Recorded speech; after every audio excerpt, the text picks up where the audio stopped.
Come students. So maths project பாத்தீங்கன்னா இந்த week நம்ம என்ன பார்க்க போறோம்? டைப்ஸ் ஆஃப் ஆங்கிள்ஸ் பத்தி பார்க்க போறோம். லாஸ்ட் வீக் என்ன பார்த்திருந்தோம்? Square angles பார்த்திருந்தோமா?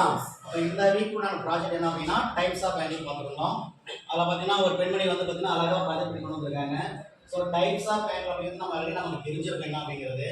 அது ஒவ்வொரு ஆங்கிளும் வந்து நமக்கு எப்படின்னு நமக்கு எக்ஸ்பிளைன் பண்ண போறாங்க. அதுக்குள்ள கூட சில क्वेश्चंस நான் கேட்க விரும்புறேன். டைப்ஸ் ஆஃப் ஆங்கிள்ல ஃபர்ஸ்ட் ஒன் என்ன வரும்? acute angle. Second one right angle. Third one